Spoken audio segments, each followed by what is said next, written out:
अस्सलामुअलैकुम और नमस्ते दोस्तों।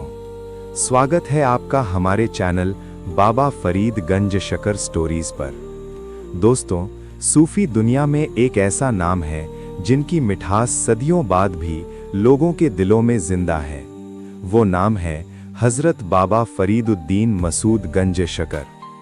हम उन्हें गंज शकर के नाम से जानते हैं, जिसका मतलब है शकर का खजाना। लेकिन क्या आप जानते हैं कि उन्हें ये खिताब कैसे मिला? क्या ये सिर्फ एक नाम था या इसके पीछे कोई बड़ा राज छुपा था? आज की इस वीडियो में हम आपको वही सच्ची और करामाती कहानी सुनाएंगे कि आखिर बाबा फरीद गंजे शकर कैसे बने। इस कहानी की शुरुआत होती है बाबा फरीद के बचपन से। उनकी वालिदा बीबी करसूम एक बहुत ही नेक और परहेजगार औरत थीं।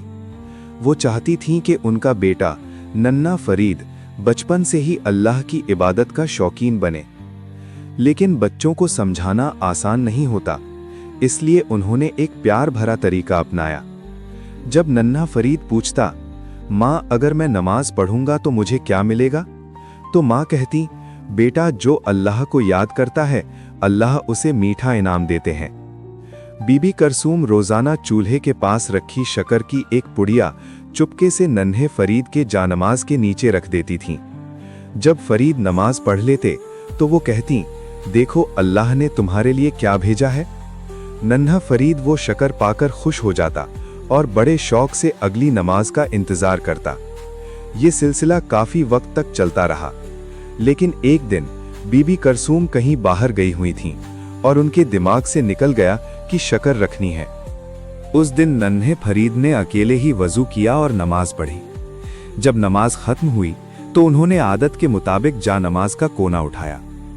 उधर बीबी कलसूम जब घर लौटी तो उन्हें अचानक याद आया। उनके पैरों तले जमीन खिसक गई। उन्होंने सोचा, आज तो मैंने शकर रखी ही नहीं।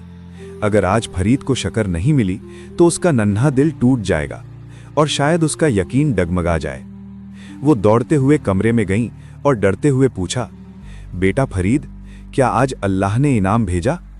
नन्हा फरीद मुस्कुराया और बोला, जी अम्मी, आज की शकर तो रोज से भी ज्यादा मीठी और स्वादिष्ट थी। ये सुनकर बीबी कलसूम की आंखों में आंसू आ गए। वो समझ गईं कि आज शकर उन्होंने नहीं बल्कि खुद अल्लाह ने अपने बंदे के लिए भेजी थी। ये बाबा फरीद की जिंदगी का पहला करिश्मा था। लेकिन दोस्तों, कहानी यहीं खत्म नहीं होती। गंजे शकर बनने का असली इम्तिहान अभी बाकी था। वक्त गुजरता गया। बाबा फरीद बड़े हुए और अपने पीरो मुर्शिद हजरत ख्वाजा कुतुबुद्दीन बख्तियार काकी की खिदमत में दिल्ली पहुंचे। वहां उन्होंने तय का रोजा रखना शुरू किया।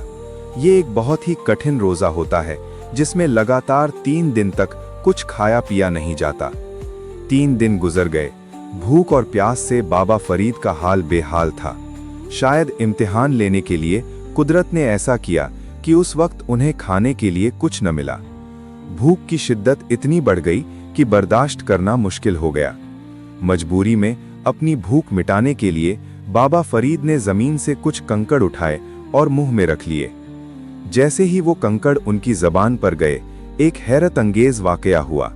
वो सख्त पत्थर मुंह में जाते ही मीठी शकर बन गए। उन्होंने सोचा शायद ये मेरा वहम है। उन्होंने उन्हें थूक दिया। थोड़ी देर बाद दोबारा भूख बर्दाश्त नहीं हुई तो फिर कंकड़ मुंह में रखे वो फिर से शकर बन गए। जब ये बात उनके मुर्शिद ख्वाजा कुतुबुद्दीन बख्तियार काकी को पता चली तो उन्होंने मुस्कुराकर फरमाया, फरीद, तू मीठा है और तुझसे मिठास ही फैलेगी। जा, आज से दुनिया तुझे गंजे शकर के नाम से जानेगी। लोग कहते हैं कि उस दिन के बाद से बाबा फरीद की बातों में, उनकी नजर में और उनके वजूद में ऐसी मिठास आ गई कि जो कोई उनसे मिलता वो उनका दीवाना हो जाता। उन्होंने सिर्फ पत्थरों को शकर नहीं बनाया बल्कि नफरत से भरे दिलों को भी मोहब्बत की चाशनी में डुबो दिया। तो दोस्तों, ये थी कहानी उस बुजुर्ग की जिन्होंने हमें सिखाया कि अगर इंसान का दिल साफ हो और नियत नेक हो तो अल्लाह पत्थर को भी शकर बना सकता है। बाबा फरीद की शिक्षा आज भी हमें यही कहती है, अपनी जबान में मिठास रखो क्योंकि मीठी जबान दिलों को जीत लेती है। अगर आपको ये कहानी पसंद आई हो तो वीडियो को लाइक करें और कमेंट में जय बाबा फरीद जरूर लिखें। ऐसी ही और रूहानी कहानियों के लिए हमारे चैनल बाबा फरीद गंज शकर स्टोरीज को अभी सब्सक्राइब करें। मिलते हैं अगली वीडियो में। अल्लाह हाफिज।